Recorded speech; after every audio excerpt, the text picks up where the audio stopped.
Well, what kind of fun is it? Is it like F is for fire that burns down the whole town kind of fun? Or is it friends that do stuff together kind of fun? I was trying to format it in my head, but it's not coming out. So I was trying to respond in the song way, but my mind just blanked.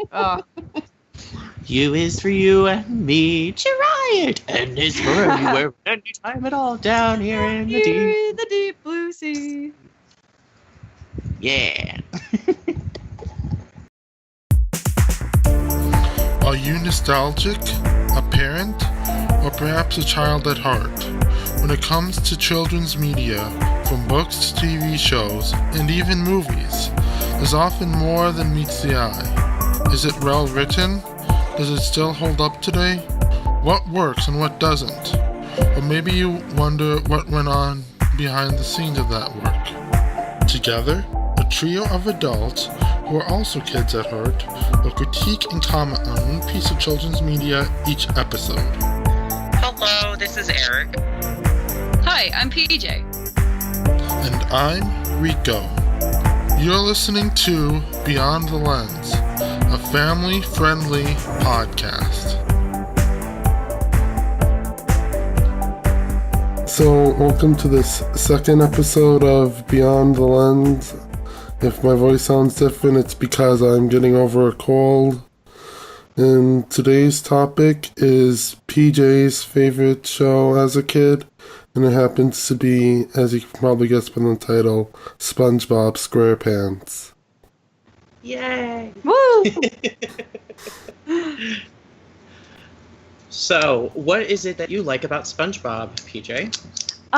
It was just so captivating to me for some reason. Like, whenever it came on, I would just stop what I was doing, sit down in front of the TV and be like, oh, okay, cool. And I guess what I was trying to say was, it's not geared towards, like, other family members. It's obviously, like, a kid's show. But, like, anyone of any age can also sit down and watch the show. Like, my mom sat down with me as a kid and watched it. My grandpa, I mean, we all sat down and watched it. And it was just entertaining. Mm-hmm. Like, What there I were memorable lines and memorable, like, scenes and that are still relevant to this day because they're used as memes all the time. Yeah. So, it's like, Exactly. that's why I love this show.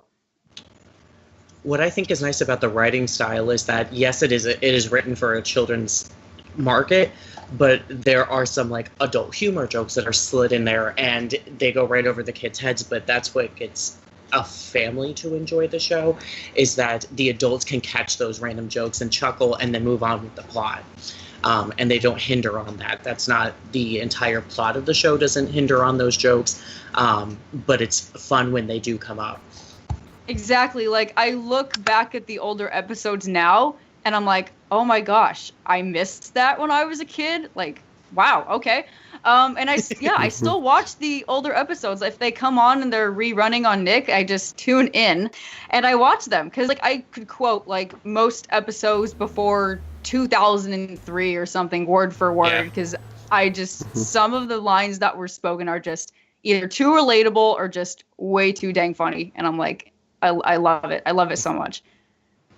I love the development of the show where, Nickelodeon had been going really strong in the 90s, and they hadn't really had they've had successful animated shows, Rugrats being, I think, the top at the time.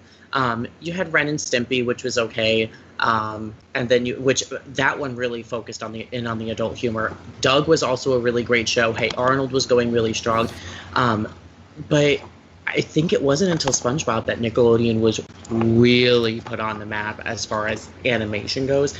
It's still running. It still has new episodes coming out. It just had the Broadway musical come out, which I saw in New York, and I think was I guess we'll get into the discussion about the musical in a little bit. Yeah. But Nickelodeon really found themselves with SpongeBob, and once they found it, they rode that wave so hard with 2 theatrical release movies now and a third one coming soon. I think so, yeah. It's so crazy everything that they've been able to do with the show. Yeah, and it's just still so relevant. Like, as I mentioned, like, the memes, they're used all the time. I think I was watching an episode just the other week, And I noticed and I counted. I'm like, there's 3 memes in this episode alone. Like, what is going on? The writing is super, awesome. super sharp. Yeah. One of the things that irritates me though is, so I live in Orlando, so I'm right around the corner from Universal Studios. Nickelodeon Studios used to be here, which was great. But they have a SpongeBob store here, and they have all sorts of merchandise, which I think is great. But there's one thing that I feel like they're missing with all the things that they're doing at theme parks now, and it's a Krusty Krab restaurant.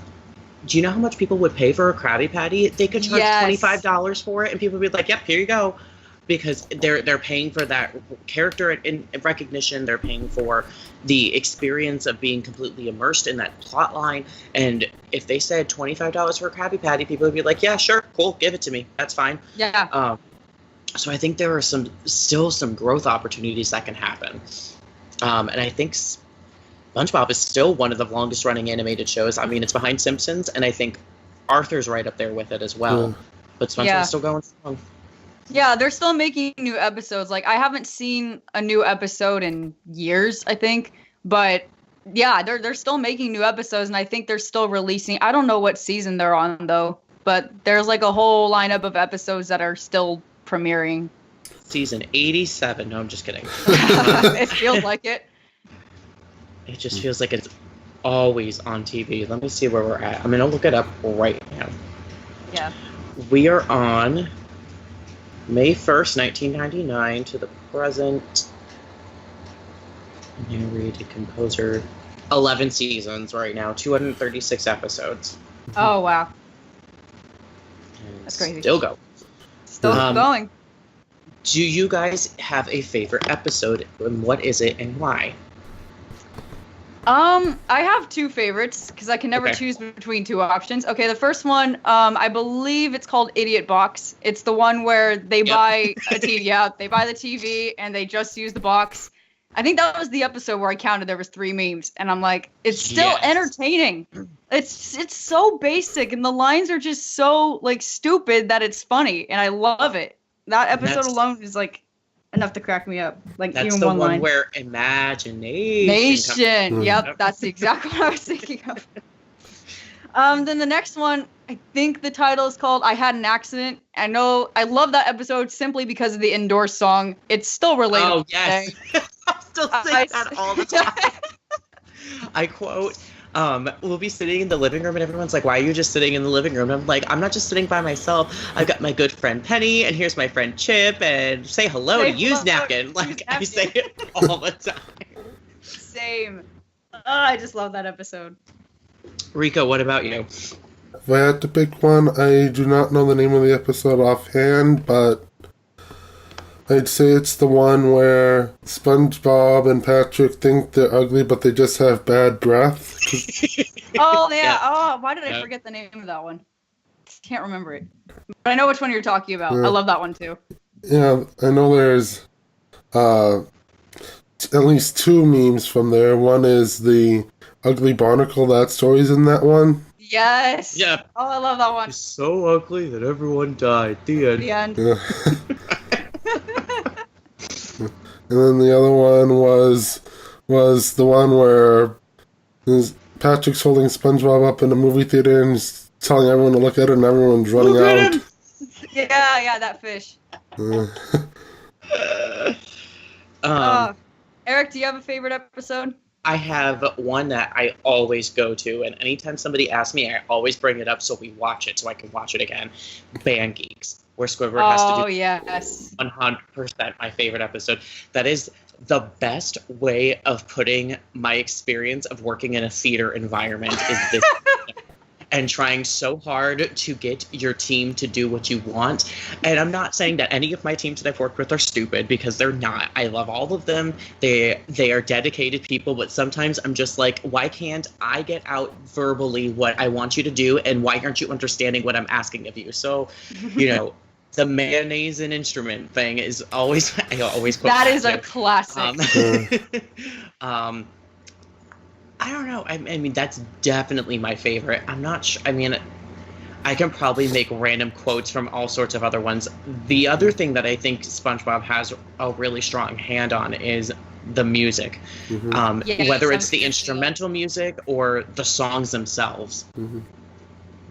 Yeah, no, it's like the instrumental music too, because there's those videos on YouTube and they use like I put SpongeBob music over this, and that cracks me. It works. I don't know why, but it works. Another thing that I just thought of that's memorable from SpongeBob, those title cards like 2 hours later. Yes. All the time cards. Yeah. The narrator. And the narrator, which I believe is SpongeBob's voice actor, isn't it? It's Tom Kenny, yeah. Such a talented guy. Yeah, I think probably one of my favorite of those time cards is the one that says, so long that they had to fire the whole narrator and hire a new one. Yeah. So much time later that the old narrator got tired and left, and they had to hire a new one. My favorite is from that one episode where they were like, were they like house sitting for Mr. Krabs or like just watching his place? I don't know. But then SpongeBob's painting the house? They were painting it. And Patrick was like, "Can you hurry up? I'm running out of time cards." This one does a clever job of breaking the fourth wall as well, without it being, super cheeseball-y. Yeah. I love that about the show, too. Do you have a favorite character? Oh, boy. You know what? I can't choose one. I love all of them, like, in their own special, unique way. Yep. They're just all too memorable and amazing. I mean, if I had to pick one, I'd probably say Patrick, because he's got some funny lines and he's in a lot of the memes as well. Yes. Yeah, I will say Patrick has most of the funniest, or the most funniest lines. Yeah. It's so hard. I feel like it depends on what part of the day I'm at. I feel like 90% of my life I'm Squidward. I just want everything to go so well and so perfect, and then somebody comes in and tries to screw something up, and I'm like, get out! But also, I think personality-wise, I'm more SpongeBob. I'm super optimistic, and I'm just running around like I'm on caffeine all the time. We were talking about songs before, and how there's a variety of songs in the show. Is there one that stands out to you more than others? Yeah, like I said, the indoor song is just too relatable, and I sing it all the time, because, even as a kid, I still like that song, and I was like, hey, yeah, I like staying indoors. When I'm an adult, oh yeah, it's still the same. I love it. Yep. But I love all the other songs too. I know pretty much most of the songs. I of course don't know the newer songs, but all of the older songs are totally my jam. Yeah, I haven't paid that close attention to the songs. I don't know if you'd even count this as a song. It's the one where SpongeBob and Squidward are delivering, I think, a pizza or something. And the Krusty Krab pizza. The pizza is the pizza for you and me. Yeah. It's another one we'll quote through the grocery store. We'll go down the pizza aisle and somebody will crab pizza. And then we'll all have to go through each of the verses and end up getting to the end where it's like Krusty Krab, and just belt it. And it doesn't matter. People in Orlando are tourists, so they think everyone's crazy anyway. I think two of the most memorable songs. No, three. I'm putting Texas in there too. Sandy Singer. Oh yeah. That's an underrated one. I think everyone loves the fun song. F is for friends who do stuff together. U is for you and me. We sing that a lot too. You know, I'm putting a fourth one in there because I can. I sing the campfire song every time I drive by any campground. Oh, I almost said that one for the same exact reason. I do the same thing. Let's gather around the campfire, sing a campfire song. I I learned how to spell really fast because of that song. Yep. And then I think my favorite is Best Day Ever, because it's such a catchy song. It's so positive in its message. And with or without Tom Kenny singing, and it's a great song. I feel like somebody could cover it on the radio and it'd be a great song. And then SpongeBob could sing it, and it's a great song. Yeah. Well, I sort of have like an inside joke that stems from SpongeBob. It started back, I think, my junior year in high school. As you know, my name is Rico, and one of my friends came into class, and for whatever reason, he just felt like saying, "What's up, Rick?" directing it towards me, and for whatever reason, I felt like quoting Patrick from that one scene and said, "My name's not Rick." Oh, that's right. Yeah. Yeah.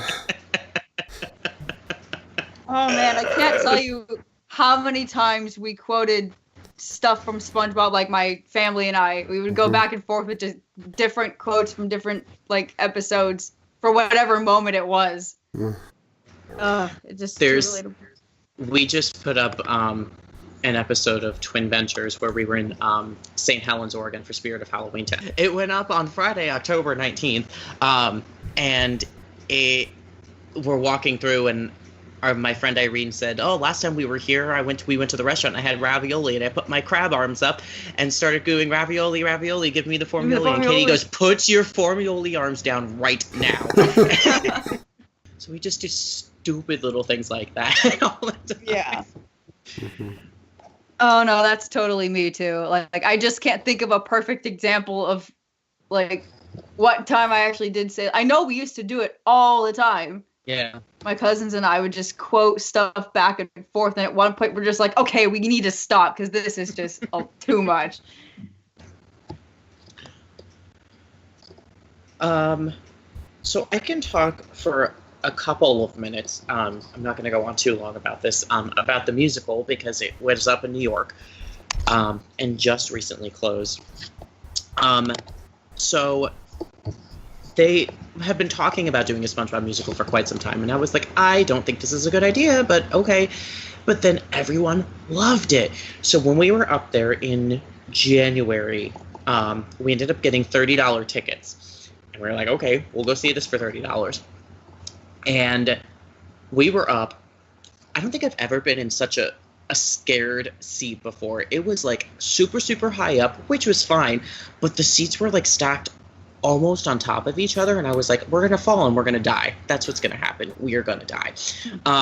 So we're sitting. The set design was unbelievable. It was like somebody took the game Mousetrap and just completely exploded it all over this. Like it went out of the stage into the audience. Like it was insane.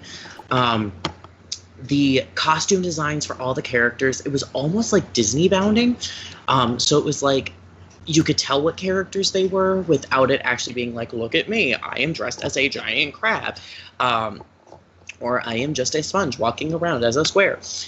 The music was, while all the music was very good, all the songs were written by different artists. So there was a song by Sarah Bareilles, and there was a song by Steven Tyler, and there was a song by there was us. They did Best Day Ever from the TV series, and it was great to hear all of these things, but also it just didn't mesh very well because of it.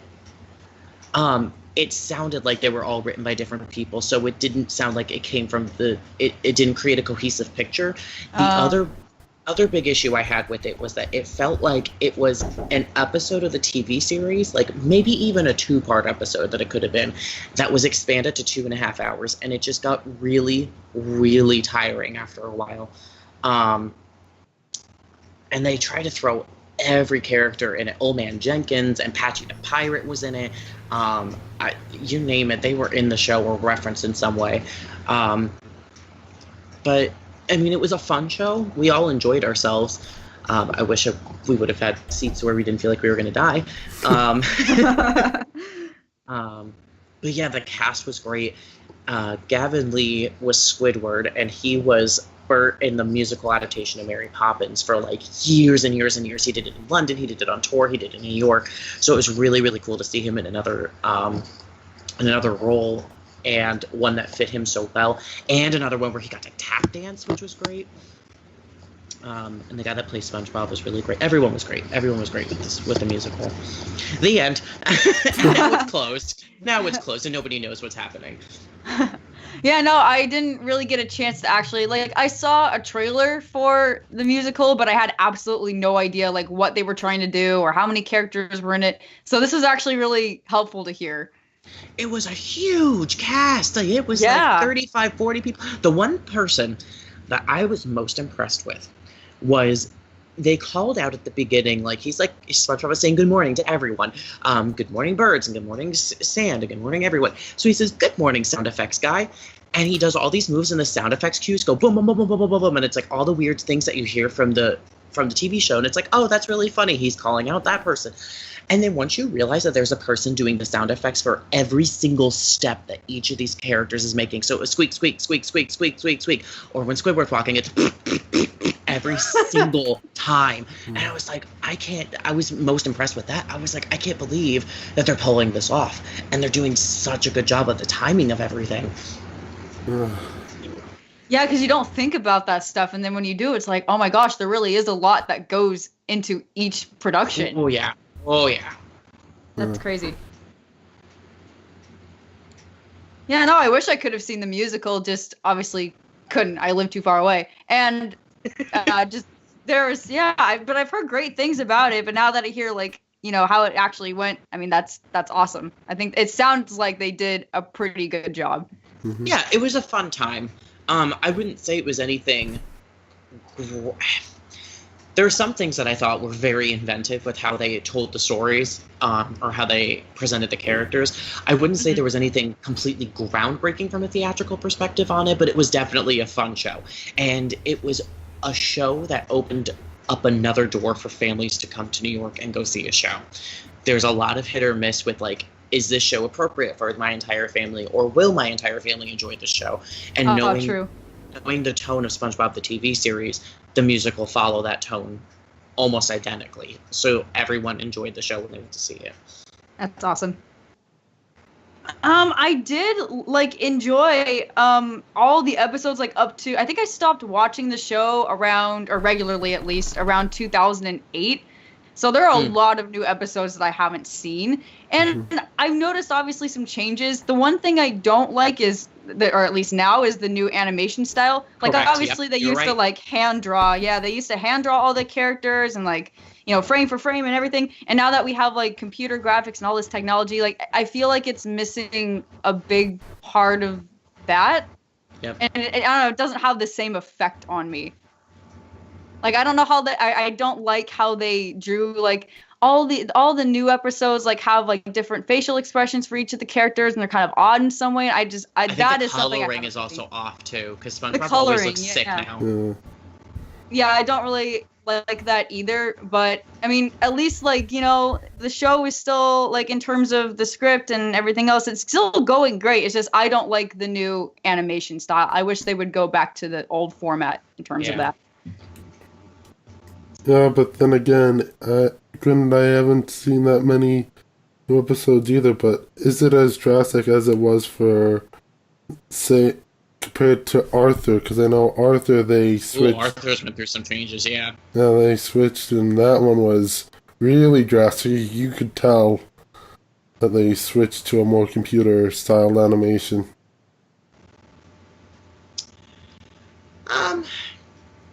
Yeah, I don't think it was as drastic as Arthur. Now, if you looked at, like, a season 1 episode and a season 11 episode of SpongeBob, I'm sure you could tell immediately that there's a difference in the quality. But I think it was a lot gentler and a smoother transition into that. Whereas Arthur, it was like from season to season, you didn't know what you were going to get. And now we're in this, like, this weird, like, Disney Junior type animation. And I'm like, please stop, guys. Go back. Go back and try again. Yeah, I haven't seen much of Arthur, but yeah, granted, SpongeBob, it didn't seem like there was too big of a change, but as, like, a fan who's been watching since, you know, it first started, I obviously, like, kind of miss the older format. Like, it's not totally bad and it doesn't make the show, but it is something that I kind of miss. It's, like, nostalgic, I guess. there's nothing quite like hand-drawn animation, and Yeah. even no matter how much you do with computers, nothing is going to give you that rawness that traditional animation gives you. Exactly. I think another favorite episode of mine, if I could just watch all of these episodes in a row, I don't know why this wasn't put on a DVD release, because that would make sense, is you put all the Mermaid Man and Barnacle Boy episodes on a DVD release in order. Oh, that would be amazing. Because I'd watch that, and I'd purchase that. I think the episode... Titles are not my thing. I don't remember what it was called. The one where they basically do the Justice League, where Barnacle Boy goes to like the dark side, and then SpongeBob and Sandy and Patrick and Squidward all have to like do all the different superheroes. That's another one that I quote all the time. You want to see me run to that rock and back? You want to see me do it again? Yeah. Yeah, I always blank on the titles too, but I know exactly which one you're talking about, and I love that one too. I basically love all the episodes like before 2005, and then after that it's like I have a hard time because I haven't seen them as much as the older episodes, obviously, so I have a harder time remembering like, oh, what happened in this episode or that episode. But like all the older ones I love. They have a special place in my heart. Rico, I know that you also posted recently a meme from one of the villains. It's the episode where SpongeBob and Patrick are trying to get him to teach him about ethics and being good. Oh, Man Ray. Yes, Man Ray. I was like the devil man, and I was like, nope, that's not it. So even seeing that post recently, I was like, that's yeah. Mm-hmm. And I feel like that conversation between him and Patrick about the wallet is just so relevant to so many different things. No matter what it is, you always deal with people that just, you try to explain things to them, and then they just don't listen. Yeah, and I love how SpongeBob does that. They take those people and like translate it into their episode or their show, and it's so great to see. And I think that's why the show is so relatable. Yeah. I think that's why a lot of animated shows are good, is because you can exaggerate a lot of those things, and then when you realize that some of them really aren't that exaggerated, it's kind of sad. Yeah. It's a little depressing thinking about, oh god, I know those people. We all know a Squidward, we all know a SpongeBob and a Patrick, and yeah. Yeah, and speaking of the DVD stuff that you mentioned earlier, Eric, I totally forgot that, like, I had a DVD set of, I don't remember what series of episodes it was exactly, but I know one of them included the one where SpongeBob is like a lifeguard for a day, and it obviously doesn't go very well, and Larry's trying to teach him how to do stuff, and yeah, I had that one, and that was on repeat when I was a kid. Like, I think I watched it one time for a whole entire week after I got home from school. I just loved it that much. But I don't know why I don't remember the rest of the episodes, but that one was just on constant repeat. I want an entire disc of all the episodes that take place at the beach, because then you could have the ripped pants, and then you have that song. And then you have another one of my favorites that I quote all the time. Welcome to the Salty Spittoon. How tough are you? How tough am I? You've got a new bottle of ketchup. Sure. It's all. You know what I really need now is I need two things. I need a version of SpongeBob memes with John Mulaney quotes, and I need John Mulaney memes with SpongeBob quotes, because I think they're the same person. I'm pretty sure that they're the same person. Just imagine Squidward in the Salt and Pepper Diner. Oh my god.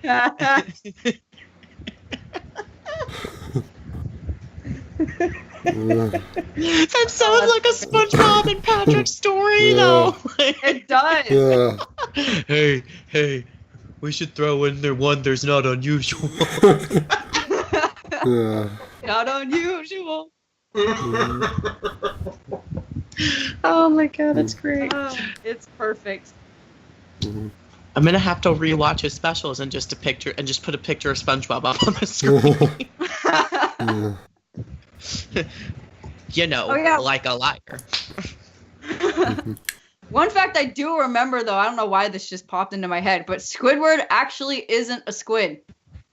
he is an octopus. I only just found that out a couple months ago. And I feel like my childhood was a lie. What do you mean he's an octopus? He's got 6 tentacles. He's got 2, 2, and 2. Yeah, apparently, I think the creator of the show, I don't know how to say his last name, but like Steven Hillenburg or something. I'll just call him. Yeah. Something like that. He gave Squidward, I think, only like 6 tentacles because he didn't want to overcomplicate the character, which I guess makes sense. But then why name him Squidward? Like, it doesn't make sense to me.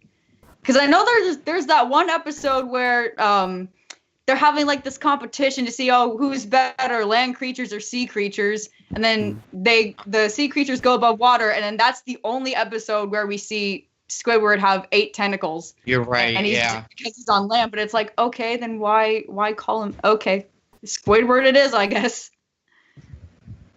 I just thought that was interesting. That's like they always argue about, like, Ursula. Is Ursula an octopus or is Ursula a squid? And she's like, Pat Carroll is like, well, Ursula only has 6 tentacles. And I was like, 6 tentacles plus 2 arms, 8 octopus, done. Like, stop it. Yeah. I had the pleasure of meeting Roger Bumpus, who was the voice of Squidward over the summer several times. That's Patrick's... Oh, Squidward, yeah. Squidward, yeah. So we went to several conventions and presented different panels and workshops and everything, and we got to chat with some of the celebrities on our off time. And Roger was at every convention that we were at. No, I think he was not at one of them. But anyway, so we'd go up to him and like, hey, it's us again. And he's like, oh my gosh, hey, it's my Orlando people. It's so funny going and meeting voice actors because sometimes they're just like, yeah, this is my job and I enjoy it and it's fun. And sometimes they completely embrace it. He talks like Squidward all the time, and it's so funny. You'll go up to him, and I was watching some of the people meet up with him, and he's like, what do you want? And you knew it was just especially to the kids. I love watching celebrities meet kids. Mm-hmm. He was so great with the kids, and watching them like realize that that's who it was, that's always my favorite. When we do the Spooky Empire convention, which is a horror convention in Orlando, and was it the last time or the time before, one of the previous 2 shows, Matthew Lillard was there, and watching kids meet him and then him go into his Shaggy voice, they lose their freaking minds. These like little toddlers like start like hugging and crying and getting giggly, and it's just so cute. And watching the celebrities get a kick out of the kids getting a kick out of them is just my favorite thing. It's so heartwarming. It's so heartwarming to see that. You know, some celebrities are crazy and they just want their privacy and personal space, which is, you know, I can respect that and understand that. But also, if you're going to be in a public environment like a convention, people are going to this creates another like random topic of, you know, there's a celebrity persona and then there's like the person persona. So like when you're out in public, people expect a certain celebrity persona and people to be in full makeup and to be presentable and all sorts of stuff and not be like in their like scrubs at home kind of thing. But the convention space is fun because nobody cares. Everyone's just there to have a good time. Yeah. Which I enjoy. Roger always wore a Hawaiian shirt, a Hawaiian flannel, over top of a t-shirt of Squidward. Every time. He had the same 3 shirts that he wore every weekend at the convention. And I loved it. It totally fits with him personally.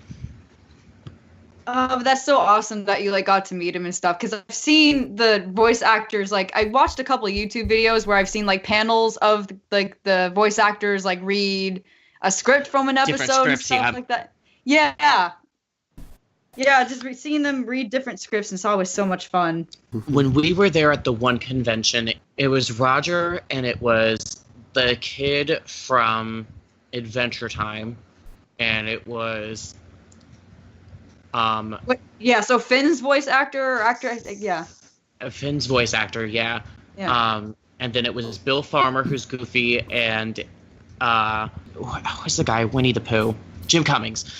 Jim Cummings was there. So they did an entire panel. It was an hour of reading the script for the first Harry Potter movie.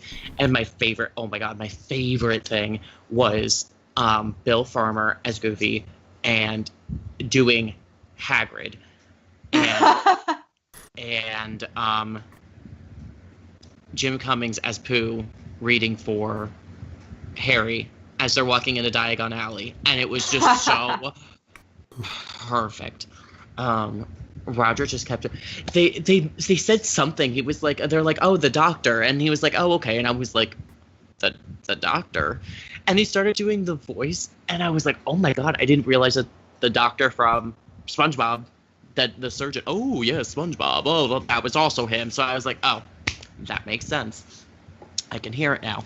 He also told us that Roger is the voice of Dr. Octopus in the 90s Spider-Man TV series and on the ride. And I was like, oh, yeah, I hear that now too.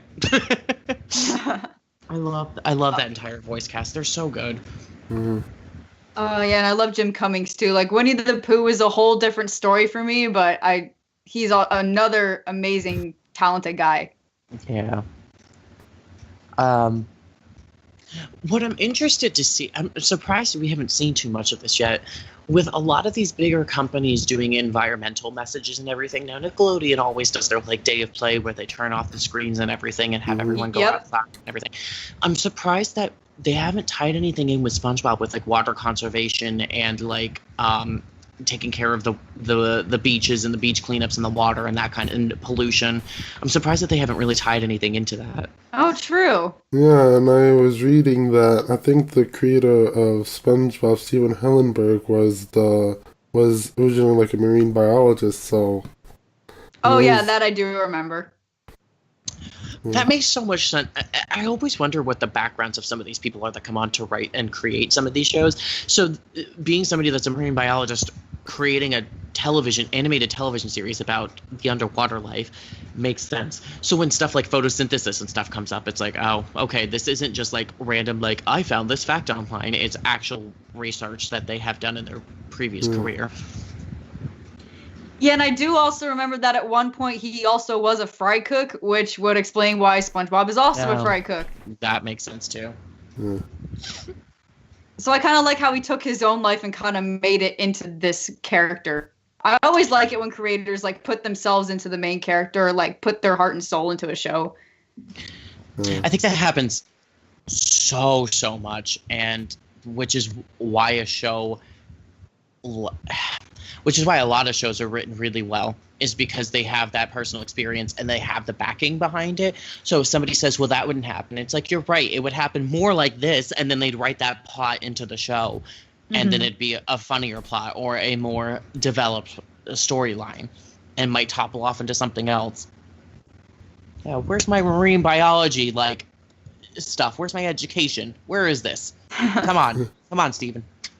Well, the funny thing is, like, I think SpongeBob was one of the reasons why I did want to become a marine biologist, because I did at one point, but I was like, oh, I'm not really sure if it's meant for me. But I think just because of the show in general, I love sea creatures and I love sea life. And granted, I also grew up in Seattle, so I'm obviously near an ocean and everything. But that show helped cultivate, like, my passion, like, in elementary school for all of the sea creatures and, like, taking care of sea creatures.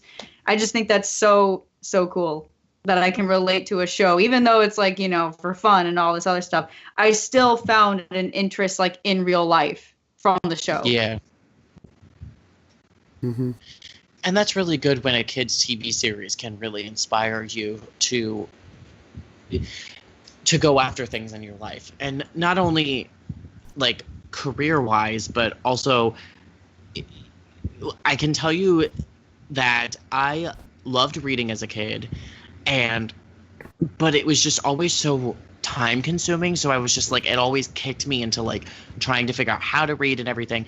And then you'll get episodes or you'll get TV shows like Between the Lions, or you'll get an episode of Arthur that Arthur goes to the library all the time. And then that song library card came out in Arthur, and I was like, oh my God, I've got to go make this music video right now. And I did. I went to the library and I recreated the whole music video. So it's really funny to see how your life picks up moments and is inspired by the media that you intake. And that can be from a kid or up to now. As we all have stated, we all quote the show, whether verbally or through memes or, a context of some sort of conversation. We embrace the show so much more than I think I'm willing to admit. Yeah. Oh, yeah. But it's so amazing that, like, how much the show has inspired people and how it still inspires people. That just amazes me.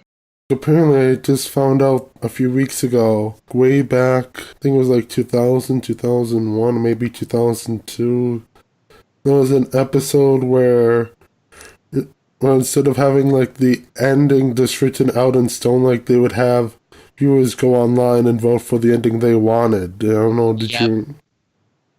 There was one, it was Patchy the Pirate, was hosting it, and I don't know if it was an online or a calling, and they had 3 different endings written, and they were like, oh, we're going to get viewer interactivity and everything like that. And I was like, how are they going to air this episode after this is done? Like, are they just going to continue to say, call this number, and then say, don't call this number? So what they ended up doing was editing in, I want to say they edited in all 3 endings and said, but this is kind of like Clue. And said, this is what happened, but no, this is what happened, but really, this is the ending. Maybe they did that with, I don't remember. Maybe they did that with just the other thing and said, oh, well, if you chose this one, this is what the ending would have been. It was something like the Flying Dutchman gave him 3 wishes, and they already used 2 of them, so we had to vote on, like, which character got the 3rd wish, and then we had to figure out what they wished for. I was way too young to remember that, so... But that sounds really... Cool. They're the weird things that I do remember. Yeah. I remember the episode where they go to the future and the past, and they had Patrick's voiceover actor as the caveman, and there was our dancing robot, and there was all sorts of weird stuff happening with that one. The live action segments got real weird. That gives me an idea about your laptop problems. Remember that one line from Patrick? Hold on, SpongeBob. We've got technology. Oh yeah, that's from the same episode where they paint his house too. Yeah. Oh my god. Yeah. SpongeBob, what are you doing? Just hanging around. Ooh. Oh man. Yeah, but to answer your question, apparently, I'm just reading through, like, some of the comments on that post that I had found about that happening. When the episode aired on TV, like, they had the voting thing, and then whatever the voting was, whenever that show reran again, like, they just showed the one that got the most votes. And that happened internationally, I think, to the point where, like, a different character got the most votes, and so that became ending in that region. Oh, that's cool. Okay. I think it'd be more interesting to do it like, okay, so when Clue the movie originally aired in theaters, they had the 3 different endings, and they just picked one and distributed it to the various theaters, and they picked another one, distributed it to various theaters. So when people were talking about seeing it, they were like, oh, that ending when this person did it, and they said, no, this person did it. So people were really confused, and then they found out that there were 3 different endings, which gave the opportunity for people to come back and see the movie again and figure out, oh, which ending are we going to get? Whereas with the DVD, you can watch all 3 endings. And I feel like this episode, whenever it airs, it should have, you don't know which ending you're going to get. Yeah, that would be interesting. I know that there are DVD releases that have that episode on where you do get to pick which ending. Oh, that's fun. Yeah. Another SpongeBob thing that I really enjoy, in the early 2000s, I was obsessed with the Nicktoons racing game, you could play it at like an arcade, like it was one of those like driving racing games, but they were also available in a PC format, and you could choose the different Nickelodeon characters and like race through their environments and stuff. SpongeBob had one of the he drove in the pineapple car, and he had some of the best lines. Also, the mystery person was they had like a mystery car that was driving around. It's like, oh, who is it? And you find out it's Plankton, and it's like a surprise. And when he gets hit, it's like, I'll get you, you swine, and all sorts of stuff. And it's just the commentary that comes out of these characters is hysterical. But yeah, SpongeBob had the best vehicle because it was a giant pineapple. And then you could throw coconuts at people and trip up their cars. Nickelodeon had weird games. Nickelodeon has a lot of weird things. Oh yeah, like I grew up like playing those games on Nick.com, and like there was this other game where instead of driving in a pineapple, you like drove in a Krabby Patty. I think it was based off the 2005 movie or like the very first SpongeBob movie, and I loved that. Was my favorite game. They do a lot of fun stuff. I know they recently just redid one of the resorts, I think in the Caribbean or Mexico. Oh, I know. I think it's the Caribbean somewhere. I'm not sure. It's everything I want a hotel to be, because okay, so we had the Nickelodeon Hotel in Orlando for a while. It was a Holiday Inn that transitioned into the Nickelodeon Hotel with rebranding and everything. And it was, I never got to go to it because they were like, you have to pay to park. And I was like, I'm not paying to park and not like spend the night there. Also, I'm not paying $400 to spend the night at your hotel, because Punta Cana is where this new hotel is. Anyway, so the old Nick Hotel, so it's not there anymore. It's now a regular Holiday Inn again. I don't know if they just decided not to pay for the licensing again or anything. But they put the characters on the wall. Like, the entire wall was one character. And I was like, this is excessive. I don't need a giant, like, SpongeBob or Cosmo or Wanda staring at me while I'm trying to sleep. That's just weird. Yeah.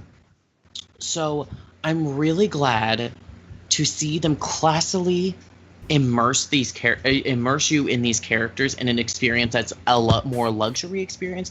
So you can say in like Pineapple Villa, but it's like a silver Pineapple Villa, and the inside has like accents that are like to the color scheme of SpongeBob without it being like, here's some wall stickers that we're putting up on the walls and now it's SpongeBob themed. And I'm like, that aggravates me so much. Also, they have, what is this? I don't know what this drink is. It's like a pineapple like frozen margarita, and I am all for it.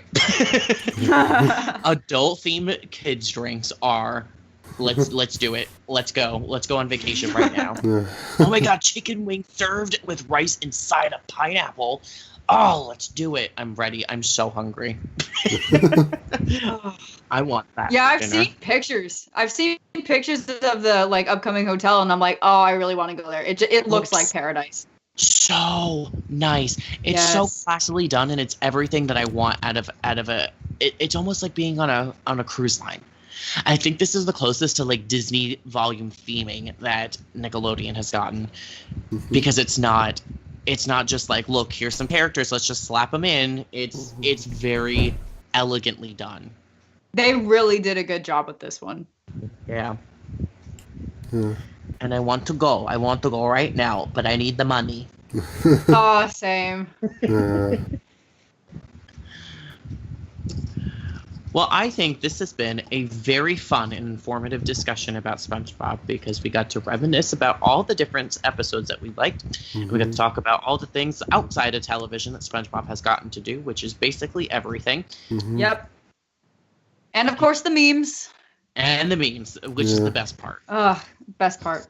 This was fun. Oh, this is Patrick. Like you said, this has been a great discussion on SpongeBob. And so, until next time, this has been a journey beyond the lens. Thank you for listening to Beyond the Lens. The intro music is Work. That's WERQ by Kevin MacLeod. It is available under a Creative Commons Attribution License and can be downloaded for free at incompetech.com. Beyond the Lens is a Recore Entertainment production.